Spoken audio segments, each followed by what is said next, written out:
என் பேர் சகாயராஜ். நாகப்பட்டினம் மாவட்டம் வேளாங்கண்ணியிலிருந்து பேசுகிறேன். நான் போன மாதம் திண்டுக்கல் மாவட்டம் அதுக்கு பக்கத்தில் உள்ள மரவப்பட்டி சந்தியாப்பர் கோயிலுக்கு போயிட்டு வந்தேன். காரணம் என்னென்னா, என் ஒய்ஃபுக்கு ஒரு காலு ஒரு கை ரொம்ப விளங்காமல் இருந்துச்சு. அதாவது ஒரு துணி துவைக்கிறதுக்கும் ரெண்டு பேருக்கு சமைக்கிறதுக்கும் அதாவது முடியாது. அந்த சூழ்நிலையில் ஒரு நாள் சந்தியாப்பர் என் ஒய்ஃபோட கனவுல வந்தார்.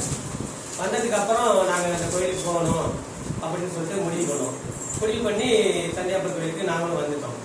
வந்துட்டு அங்கே சாட்சியாக சொல்லிட்டு வந்தோம் ஃபாதர்கிட்ட. அதுக்கப்புறம் நாங்கள் வீட்டுக்கு வரும்போது அங்கேருந்து சந்தியாப்பத்து ஆலயத்துலேருந்து 15 புனித எண்ணெய் பாட்டில் வாங்கிட்டு வந்தோம். அந்த வாங்கிட்டு வந்ததில் எல்லாருக்கும் நாங்கள் ஒன்று கொடுத்துட்டோம்.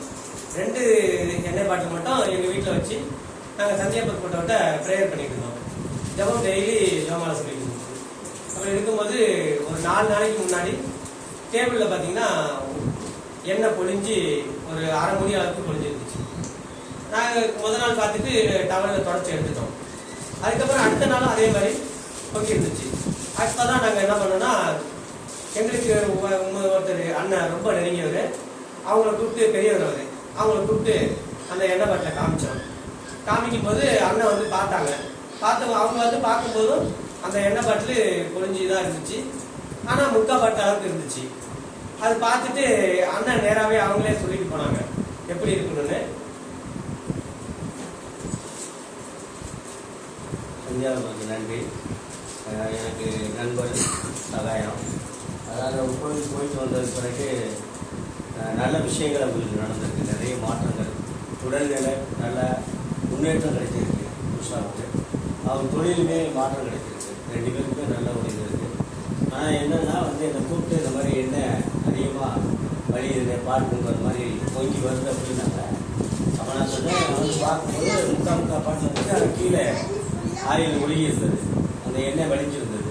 ஆனால் நான் சொன்னேன், இப்போ நம்மளுக்கு வந்து அந்த புதுமை மகிமை தெரியும், மற்றவங்க பார்க்கும்போது தெரியாததுனால அந்த மூடியை ஓப்பன் பண்ணி வச்சுருந்தேன். ஓப்பன் பண்ணி வச்சுட்டாக்கா அதுக்கு பிறகு அது எப்படி வருது அப்படிங்கிறது நமக்கு கண்டிப்பாக தெரியும். அதில் நம்மளுடைய இது தெரிஞ்சுக்கும் அப்படின்னு சொன்னேன்.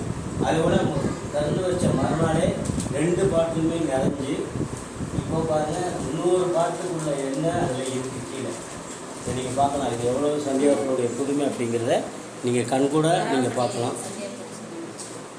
மரவப்பட்டி சந்தியாப்பர் இதை நீங்களே கண்கூட பார்க்கலாம். இப்போ இது வந்து நிறைய பேர் வந்து பார்த்துட்டு போகிறாங்க பக்கத்தில் உள்ளவங்க. இப்போ இன்னும் அதிகமாக இருக்குது. இப்போ நானும் வாங்கி வச்சுருக்கேன். நானும் அதை எதிர்பார்த்துட்டு தான் இருக்கேன். இப்போ தான் நேரத்துலேருந்து தான் ப்ரேயர் பண்ணுறேன். நான் இப்போ தான் ஆரம்பிச்சிருக்கேன் ப்ரேயர். எனக்கும் அந்த நம்பிக்கை இருக்குது. அது சந்தியாப்பர் கண்டிப்பாக எனக்கும் அந்த ஆயுள் வந்து நிறைய வெளித்தோடும் அப்படின்னு காத்துக்கிட்டே இருக்கேன். சந்தியாப்பர் புதுமை கிடைக்கும். சந்தியாப்பர் நமக்காக எல்லாத்தையும் வேண்டி பெற்று தருவார்கள்.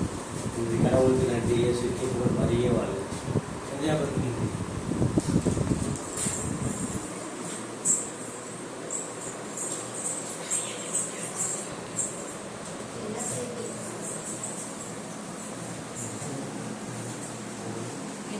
Nih.